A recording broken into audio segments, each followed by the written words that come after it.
मुस्लिम विवाह की 4 आवश्यक शर्तें हैं। विवाह के समय दोनों पक्षकार सक्षम होने चाहिए, दोनों की स्वतंत्र सहमति होनी चाहिए, कुछ औपचारिकताएं हैं उसकी पूर्ति की गई होनी चाहिए, कुछ निषेध है उसका अभाव होना चाहिए। अगर ये शर्तों की संतुष्टि होती है तो विवाह वैध होगा। अगर ऐसे शर्तों की संतुष्टि नहीं होती है तो ऐसा विवाह क्या होगा? शून्य होगा, जिसे मुस्लिम कानून के अंतर्गत बातिल कहते हैं। तो ऐसा विवाह बातिल विवाह होगा, बातिल निकाह होगा। बातिल अथवा शून्य विवाह वास्तव में कोई विवाह नहीं है, यह एक अवैध संयोग या संबंध है, इसलिए मुस्लिम विधि में इसे जिना भी कहा जाता है। तो अच्छा, वो कौन कौन सी परिस्थितियां हैं जब मुस्लिम विवाह शून्य हो जाता है? तो ये इसके लिए सूत्र है संपूर्ण बीबी पाई गए तीर्थ में। इसको आप अभी याद रखेंगे, भी देखेंगे।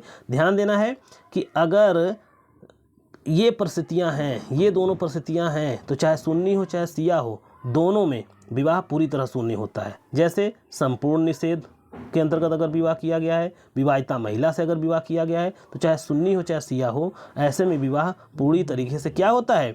पूरी तरीके से शून्य होता है। लेकिन अगर ये परिस्थितियां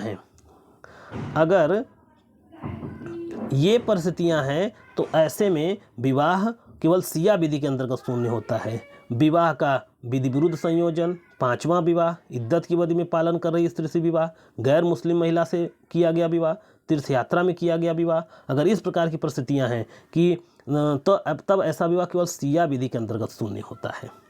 अब ध्यान देना है, अगर विवाह शून्य है तो उसके परिणाम क्या हैं? आइए शॉर्टकट में देख लेते हैं कि अगर विवाह शून्य है तो वैध वैवाहिक अनुबंध प्रभावी नहीं होता। पति पत्नी के बीच जो बातचीत की गई होती है, जो अनुबंध तय किया गया होता है, वो प्रभावी नहीं होता।